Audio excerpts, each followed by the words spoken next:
senior at Holy Cross High School, and this is my senior service interview. Can you please state your name and your position here at Children's Hospital? Great. My name is Natalie Gupton, and I'm a development coordinator for the Children's Hospital Foundation. And the Children's Hospital Foundation is the philanthropic arm of the Children's Hospital. Can you please explain a little bit what your organization does and who your organization primarily helps? Sure. So we are two entities, but as far as the community is concerned, we're pretty much the same thing. The Children's Hospital Foundation exists or serves to support the Children's Hospital. So we're here to raise money, resources, and awareness to support the hospital. And of course, the hospital serves the entire state of Kentucky and southern Indiana.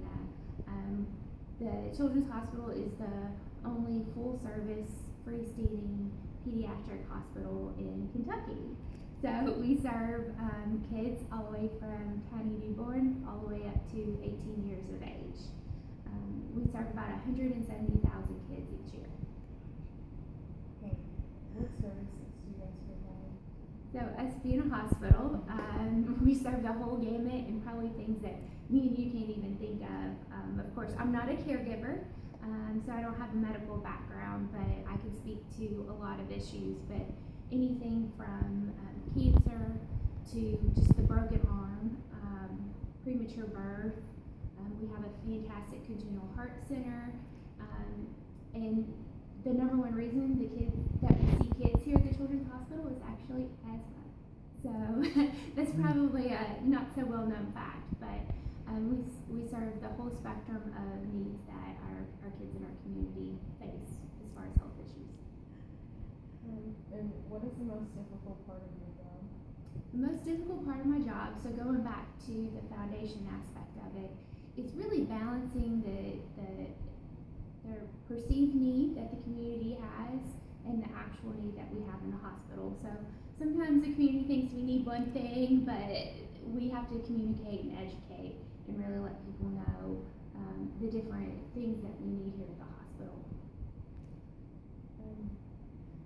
What do you feel is the least understood thing about the people you serve and about your organization? So, as far as the hospital as a whole, I think people sometimes forget that we do serve teenagers. So, as well as those tiny, tiny little babies that are born too soon. A lot of people think of that 3 to 8 year old age span. So we do serve kids of all ages. So when people want to do toy drives and bring in items, they got to think of that teenager as well. That a teenager doesn't want a Barbie doll or a Hot Wheels car. So kind of keeping that in mind, as well as our tiny newborns. They can't play with a Barbie doll, but maybe a teething ring or a rattle or one of those Fisher-Price type toys is really cool for them too. What do you think might help people better understand your organization? So students like yourself, just people being advocates for our patients at the hospital and people reaching out when they want to give back or help the hospital, reaching out to the right people at the organization and make sure that they know all the protocols and procedures that we have. Like for example, people often want to come and visit the patients, which they would be probably grateful to have a couple visitors sometimes, but we have to be mindful of our HIPAA, which is Health Information Protection Act rules, as well as our infection control policy. And we only allow people 18 years of age to actually visit our patients.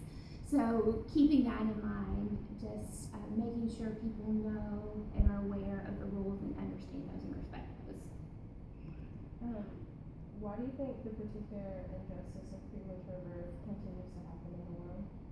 So with premature birth, I do know the fact that at least half of the reasons premature birth actually occurs is unknown. So different groups, various groups are out there researching to make sure we can figure out why that's happening. But the other reasons are a couple things that the mother mother is not taking care of herself. She may be smoking or participating in some illegal drug use, alcoholism, and lack of prenatal care. If the mother is not taking care of herself, therefore affecting the baby. Environmental factors are also a part of that. But just, a mother can do everything right and it can still happen. So those are a couple of reasons why it's happening. Kentucky suffers from one of the highest rates of premature births in the country. So us as community members, as I'm work for the hospital, you as a student raising awareness on a woman trying to take care of themselves in a better fashion, that we can work to prevent that issue of premature birth. And you kind of spoke on some of the factors, but what are some of the factors that contribute to this happening? You kind of spoke on that. Yeah. And then, who do you feel has the power to change this situation? And I think as a whole, us as the Children's Hospital, we have a great group called Child Advocacy that also works in the community to educate people, healthcare workers, social workers, and then just you as a community member, being an advocate for these unborn babies and making sure our community and society values that life and is taking care of them when they're in the womb. So when they come out and see the world, that they're